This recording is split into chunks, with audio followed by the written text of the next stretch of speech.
कह रहे हैं किसी समकोण त्रिभुज में, किसी समकोण त्रिभुज में कर्ण का वर्ग, किसका वर्ग ध्यान रखना है, किसी समकोण त्रिभुज में कर्ण का वर्ग, ठीक।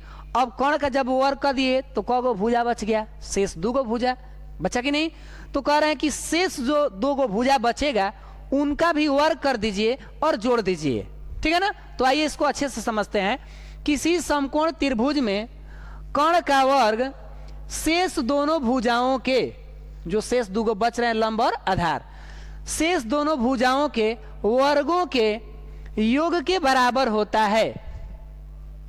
क्या कह रहे हैं इस प्रमेय में कि किसी समकोण त्रिभुज में कर्ण का वर्ग शेष दोनों भुजाओं के वर्गों के योग के बराबर होते हैं। भैया ये इतने महान आदमी है कि अपने बातों को बड़ा अजीब तरीका से कह रहे हैं, नहीं, और बिल्कुल सिंपल भी है, कोई ज्यादा भारी भरकम बात नहीं बोले हैं।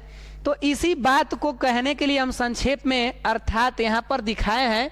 ये क्या कह रहे थे, तो ये यहाँ पर दिखाया गया कि इनका कहना था कि कर्ण का वर्ग कर दीजिए और शेष जो 2 भुजा बचते हैं उनका भी वर्ग करिए और बाद में उनको जोड़ दीजिए। जैसे ही जोड़ देंगे तो ये सब वैल्यू किसके बराबर में आ जाएगा, तो ये फाइनल इसके बराबर में। बात समझ में आ रहा है, यहाँ पर लिखा है ना कर्ण का वर्ग, तो कर्ण का वर्ग हो गया।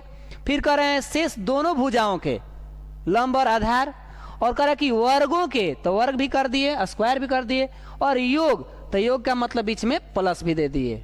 बात समझ में आ रहा है क्या। इसी बात को संक्षिप्त में यहाँ लिखा गया है।